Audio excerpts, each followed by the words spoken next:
परिचय। रविवार की सुखद सुबह है। 8 वर्षीय भावेश पास की दुकान से दूध, ब्रेड और मक्खन लेने जा रहा है।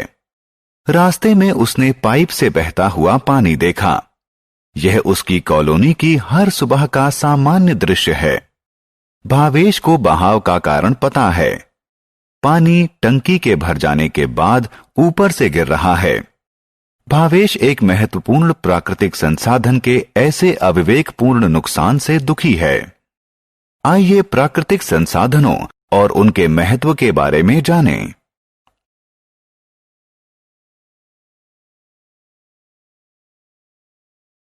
आओ सीखें। प्राकृतिक संसाधन को परिभाषित करना, नवीनीकरण के योग्य और नवीनीकरण के अयोग्य प्राकृतिक संसाधनों में विभेद करना, विभिन्न प्राकृतिक संसाधनों की विशेषताएं बताना। प्राकृतिक संसाधन।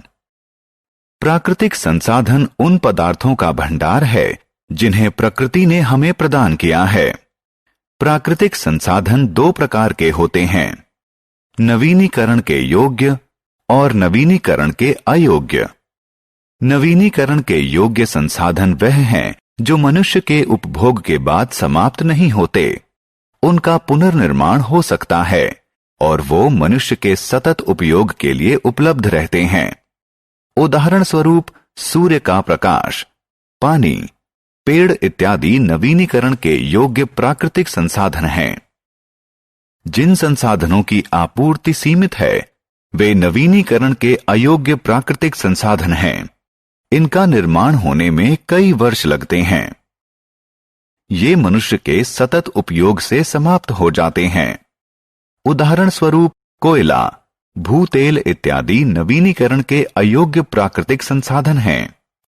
आइए अब कुछ प्राकृतिक संसाधनों के बारे में जानें। सूर्य का प्रकाश। सूर्य एक तारा है जो हमें ऊष्मा और प्रकाश देता है। यह एक महत्वपूर्ण प्राकृतिक संसाधन है।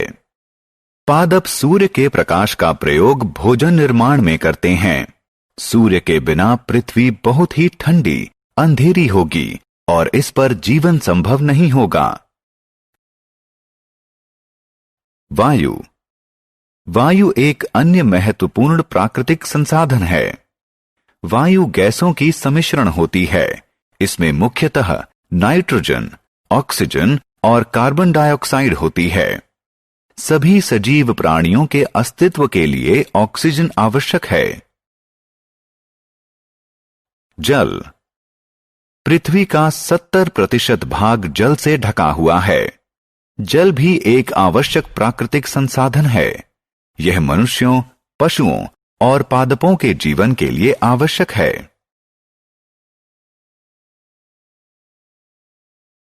मृदा।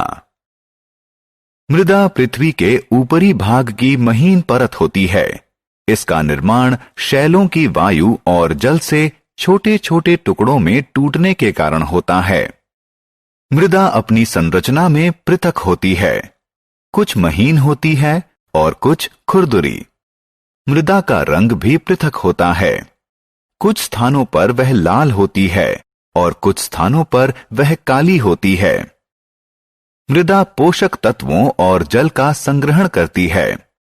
पादप मृदा से खनिज और जल प्राप्त करते हैं। इस प्रकार मृदा पादपों की वृद्धि के लिए माध्यम का कार्य करती है।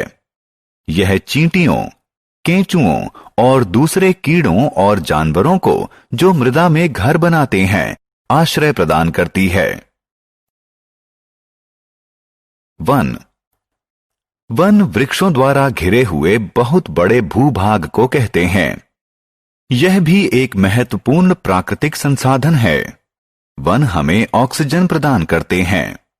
वन वर्षा कराने में भी सहायता करते हैं। वन हमें खाना बनाने, फर्नीचर बनाने और इमारत बनाने के लिए लकड़ी प्रदान करते हैं। वृक्ष से कागज भी बनता है। हम वृक्षों से फल, मेवे और मसाले भी प्राप्त करते हैं। कोयला और भूतेल। कोयला और भूतेल जीवाश्म ईंधन है जिनके निर्माण में कई साल लगते हैं। ये उन वृक्षों से बनते हैं जो मृदा में दब गए हों।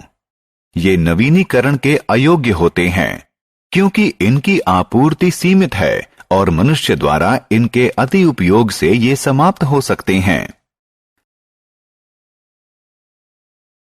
हमने क्या चर्चा की? प्राकृतिक संसाधन उन पदार्थों का भंडार है जिन्हें प्रकृति ने हमें प्रदान किया है। प्राकृतिक संसाधन दो प्रकार के होते हैं, नवीनीकरण के योग्य और नवीनीकरण के अयोग्य। नवीनीकरण के योग्य प्राकृतिक संसाधन मनुष्य के उपयोग द्वारा समाप्त नहीं होते, जैसे सूर्य का प्रकाश, जल और वृक्ष इत्यादि। नवीनीकरण के अयोग्य प्राकृतिक संसाधन की आपूर्ति सीमित होती है। वे मनुष्य के सतत उपयोग से समाप्त हो सकते हैं। उदाहरण स्वरूप कोयला और भूतेल इत्यादि।